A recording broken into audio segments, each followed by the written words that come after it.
I guess so.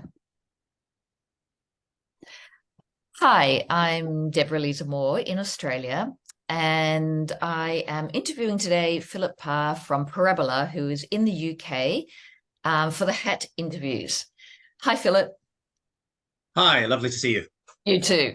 So really today is about basically talking about your work and your processes to making work, and just a little potted history about, I guess, how you how you got to where you are now.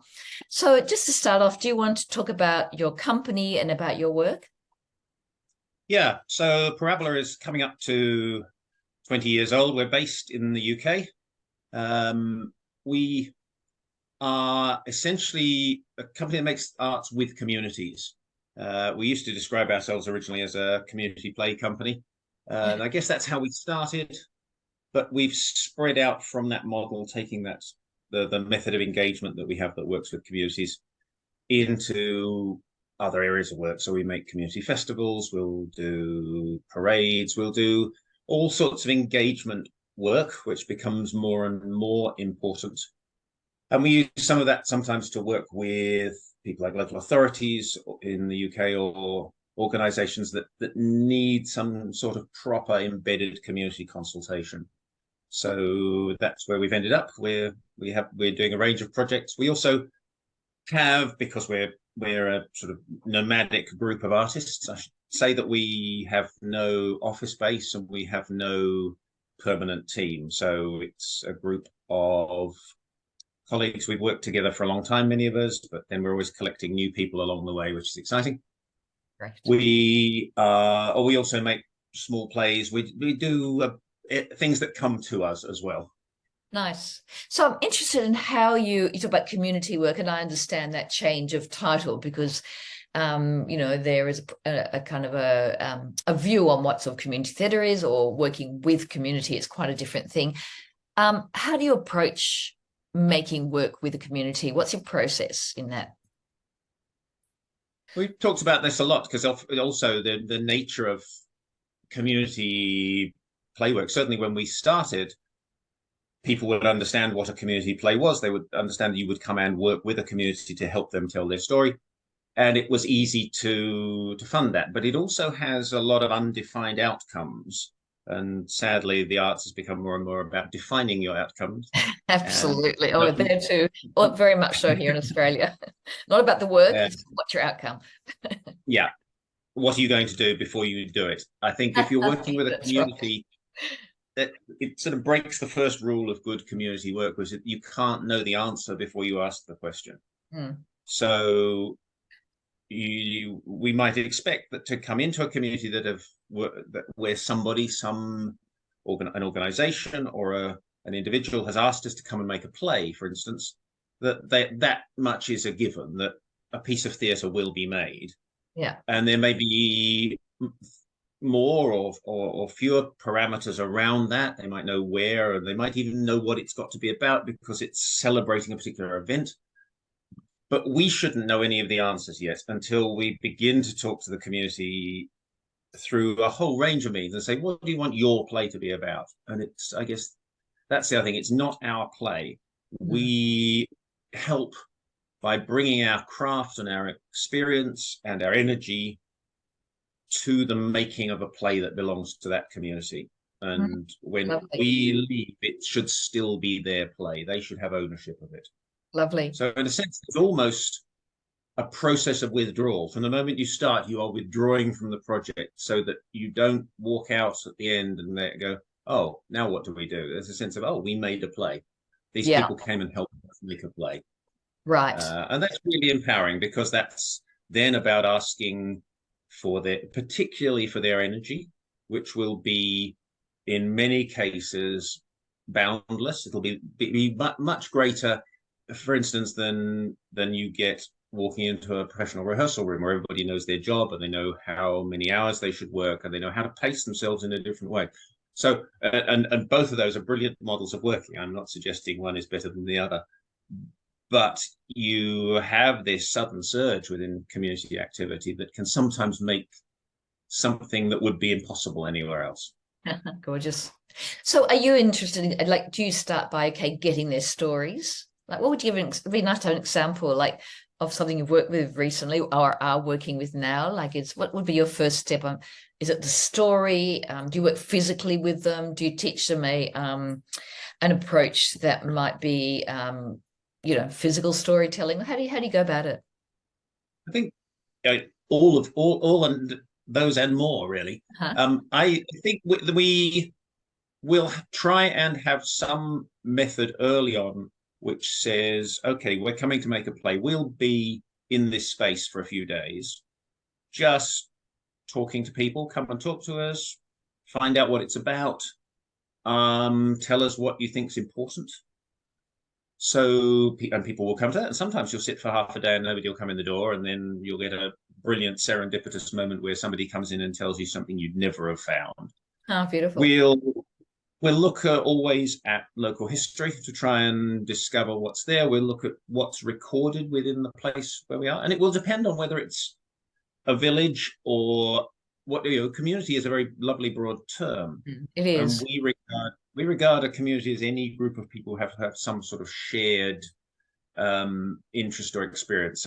So it might be a geographical community, and I guess it usually is, but it might also be a group of people who want to explore a particular subject, who don't necessarily live near each other, but have a shared love of that place. So we made a play in Norfolk a few years ago to celebrate the 1000th anniversary of a ruined abbey. And the people who cared about that, obviously, many of them lived nearby, but lots of them didn't. They were traveling long distances, or they were going to travel a little bit, but and so they wouldn't be available much.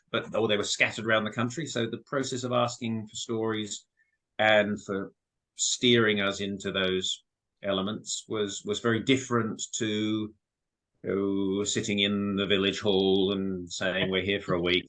Drop in, tell us Mm, about your village. Tell us the story you want us to help you tell. yeah, What's the right. most important thing that's happened in your lifetime or that you know about?" Lovely.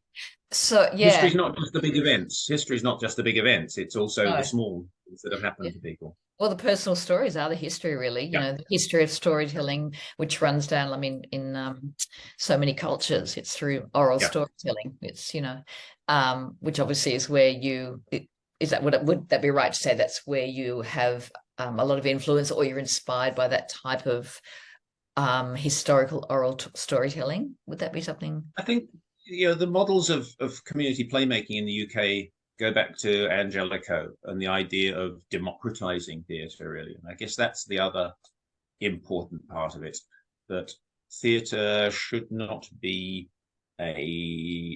something that's seen as restricted.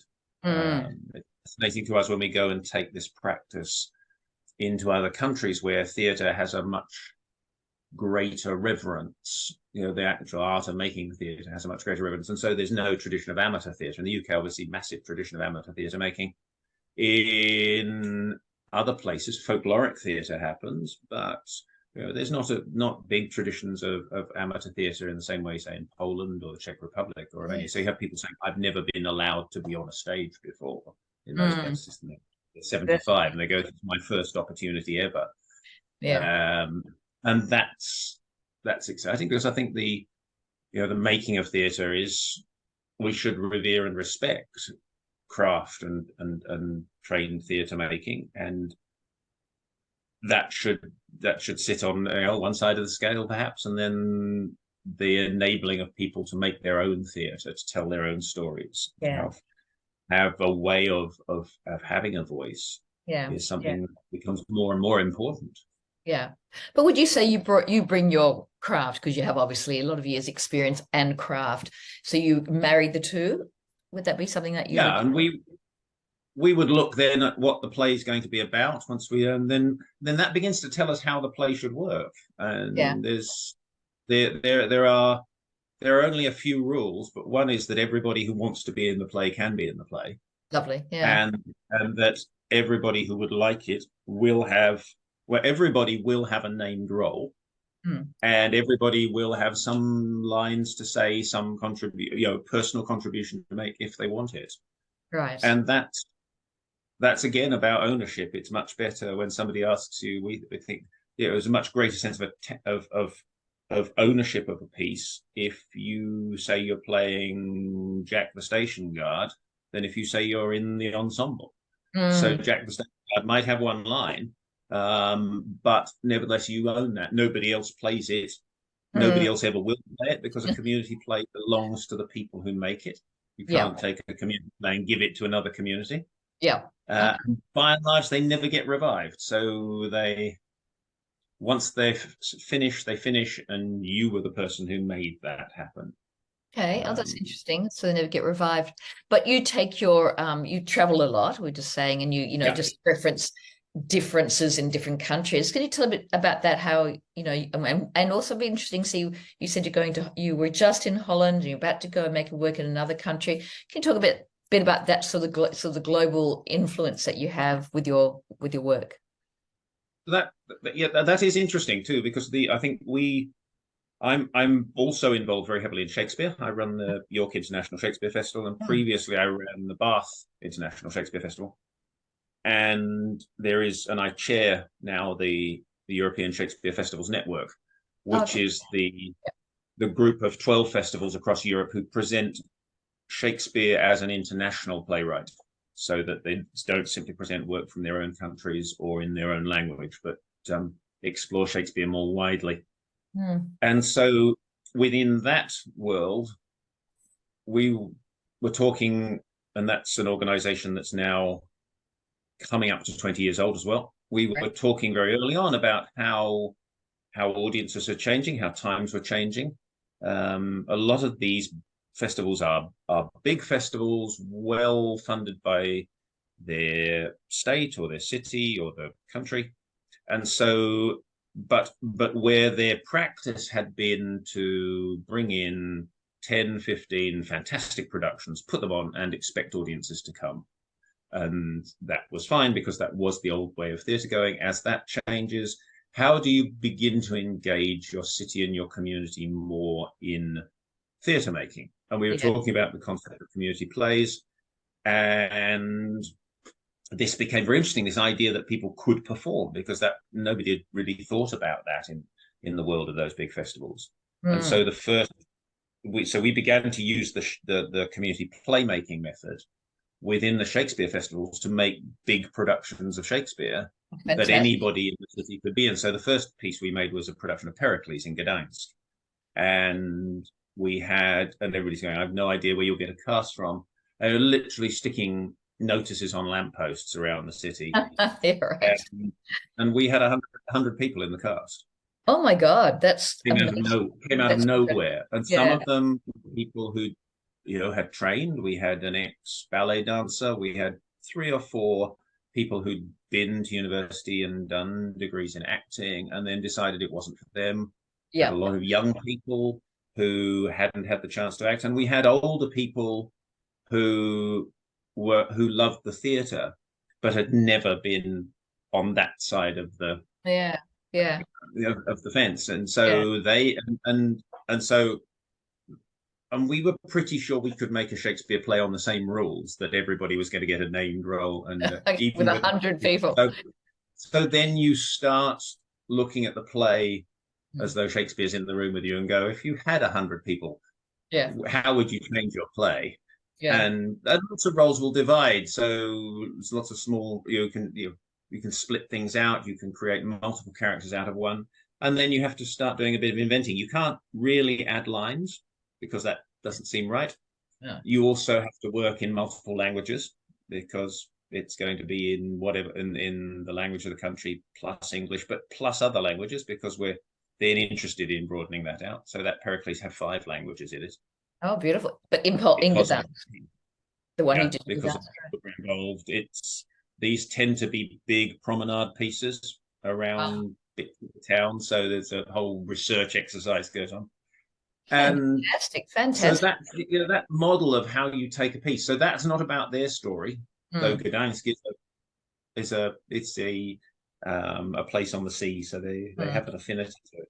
But that's very much a piece about how do you engage the community. Say, see, you can't say Shakespeare is not for you if you just made a speech, a Shakespearean speech in Polish. Yeah, You can't yeah. ever do that. You can never again can you say that you can't, Shakespeare is not for me, No. because you were in a.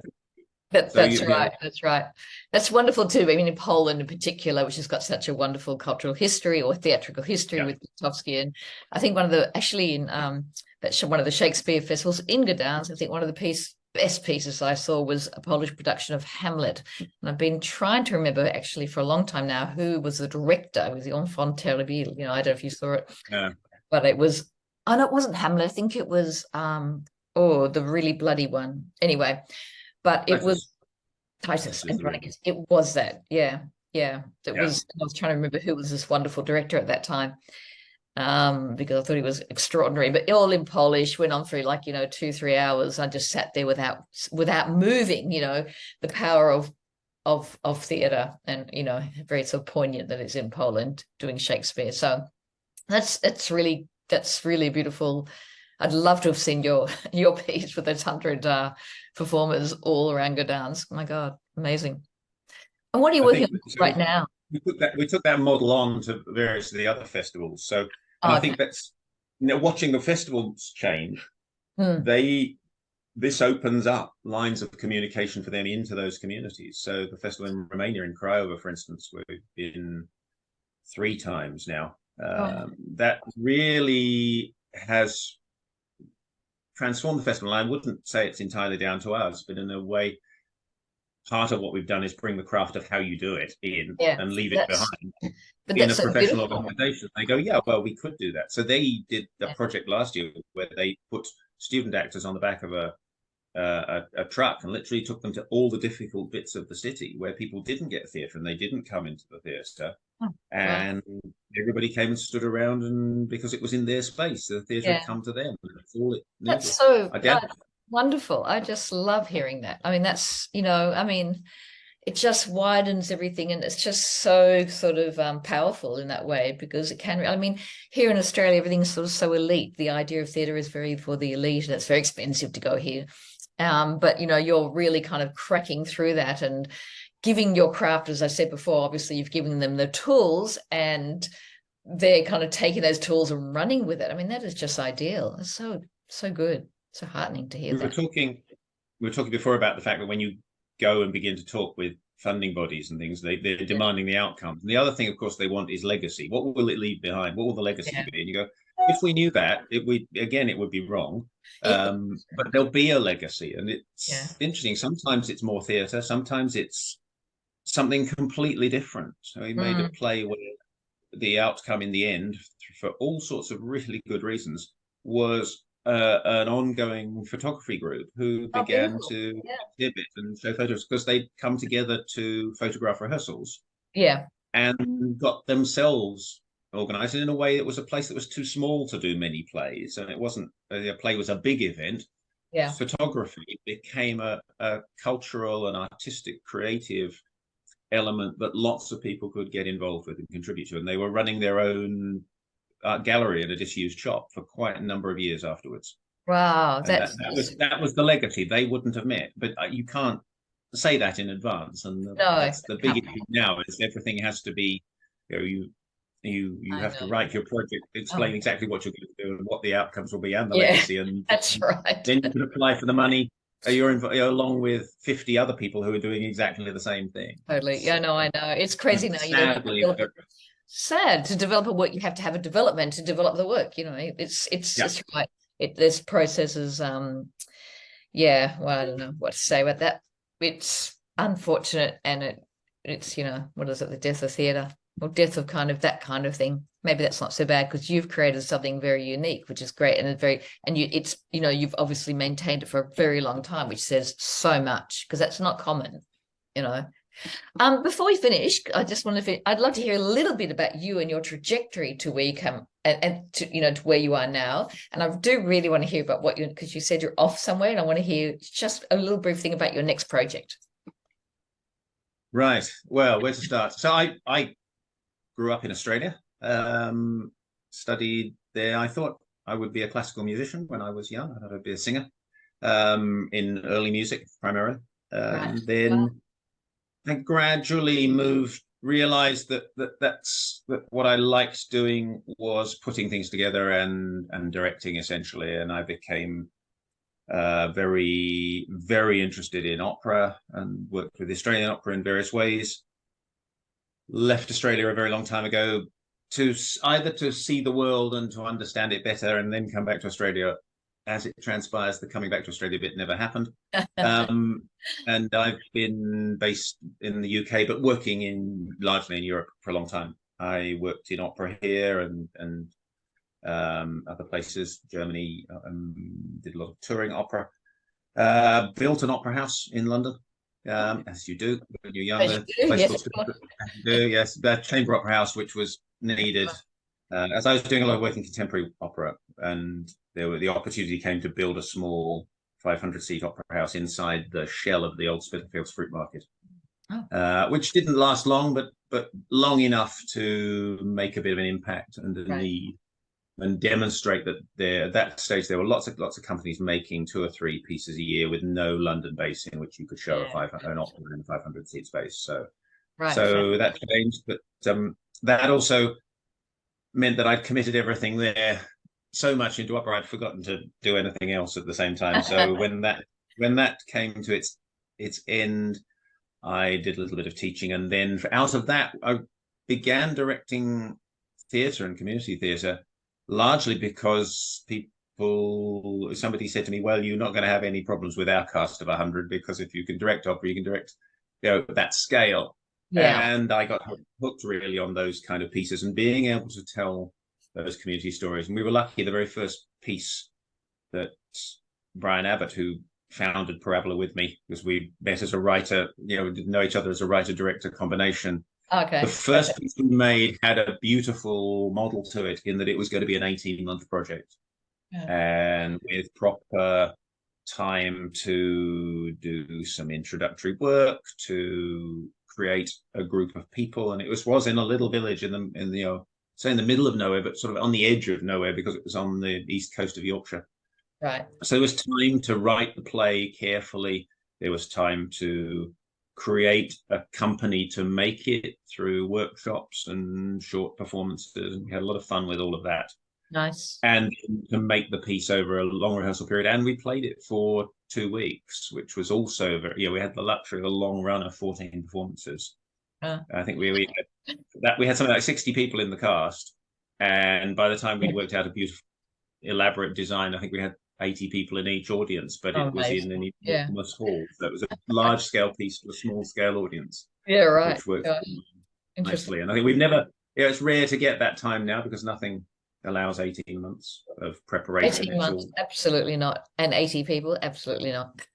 No, none of that seems to work anymore. But that's fine, because our job is to change and adapt to what's coming to us. So Parrabbola has been been part of what's going on. But as I say, it's not we're all freelancers within that. So I do lots of bits and pieces. I direct, I run festivals, I run music festivals and dance festivals and all sorts of things.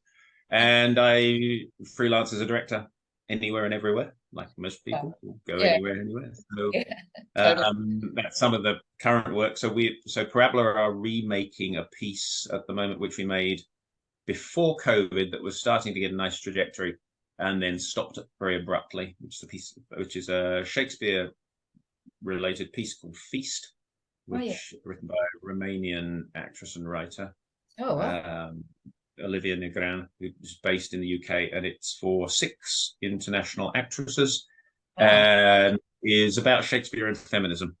So we're reviving that at the moment to go to the Shakespeare Festival in Verona at the end of August. And that'll be nice.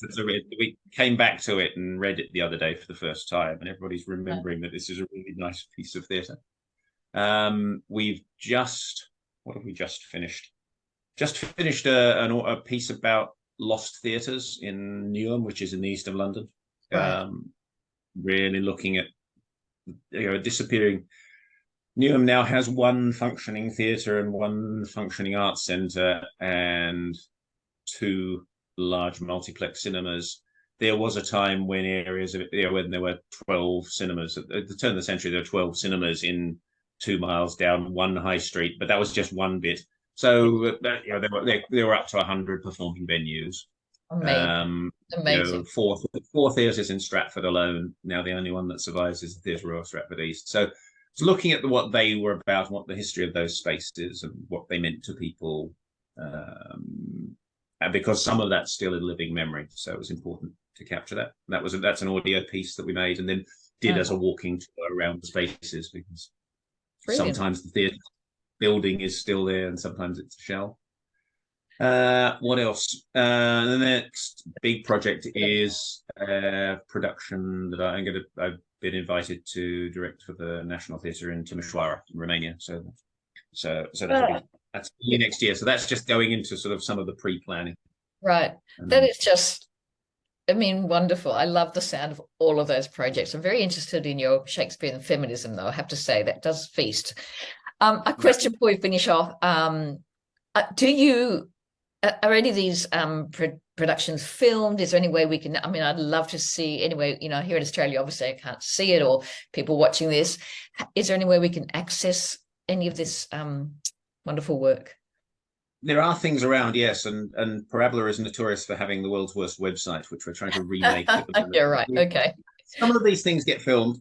A lot of that kind of work, a lot of promenade work is unfilmable. I get it, yeah, sure. Yes, but we've been lucky with several pieces in that very first community play in Poland. This guy came up and said, "Oh, do you mind if I do a bit of filming? I like filmmaking." I said, "Yeah, fine, whatever." And several people had said, "Oh, I take photographs." And one was an actor who retrained and was now a wedding photographer. Right. And as I said, as long as everybody's happy, that'd be great. You know, have the documentation from inside.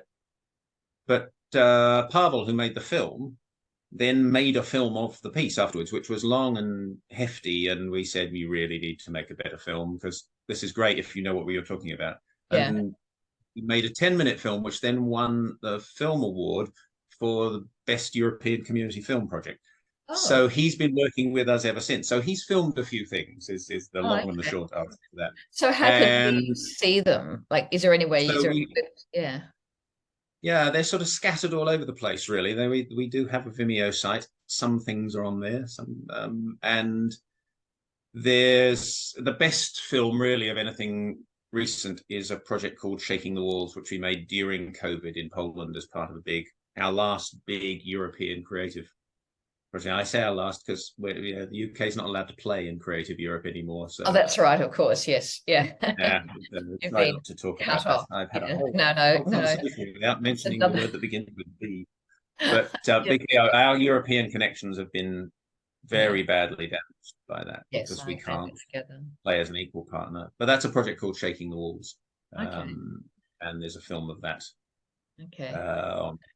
On your website, Shaking-the-Walls.eu. Yeah, we link through to it. Okay. Well, that'd be great. So we should. I definitely. I would. Yeah, hunt around. You've totally sparked my interest, and I totally want to see it all now. And yeah, thank you for that. It's wonderful to talk to you, and that's such interesting work and so important and amazing. Yeah, I just thank you. Is there any last thing you want to say before we finish off?